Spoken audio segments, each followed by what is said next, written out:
Қайырлы күн достар, өте тез, жылдам дайындалатын карамельді пирогтың рецептісімен сіздермен бөлісетін боламын. Міндетті түрде видеоның соңына дейін қараңыздар, өткізіп алмаңыздар. Видеоны көрместен бұрын подписаться батырмасын басыңыз.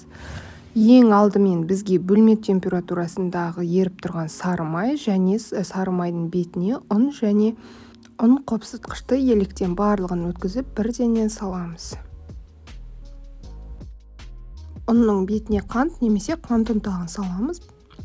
Осы ингредиенттерді қолымызбен араластырамыз.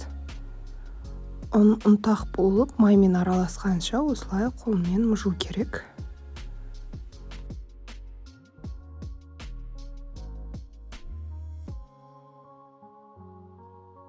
Осы құрғақ ұнтаққа бір жұмыртқаны салып, жақсылап қамыр илейміз. Өте жұмсақ қамыр шығады.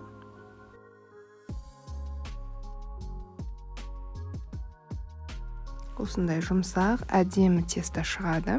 Барлық песочный пирогтарға қолдана беретіндей. Осы қамырды 10 минутқа холодильникке салафанға салып қойып қою керек.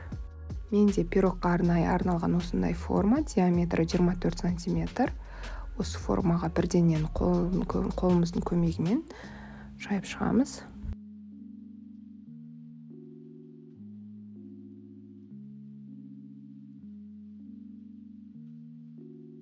Енді начинкасын дайындаймыз. Начинкасына менде 3 желания варенкасы және де 3 жұмыртқа, одан кейін майлылығы 20% қаймақ. Венчиктің көмегімен кішкене араластырып аламыз, себебі миксермен араластырған кезде шет-шетіне шашырап кетеді.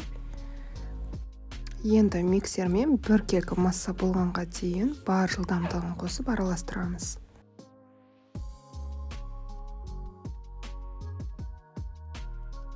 Дайын начинканы форманың бетіне құйып, алдын ала қызып тұрған пеште 180 градуста 40 минутқа дейін пісіріп аламыз.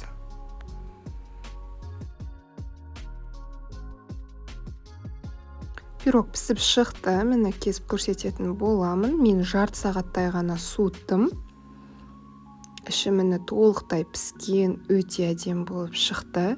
Менің рецепттеріме жасап көріңіздер. Мені жоғалтып алмас үшін подписаться батырмасын басып қойыңыздар. Ас болсын, сау болыңыздар.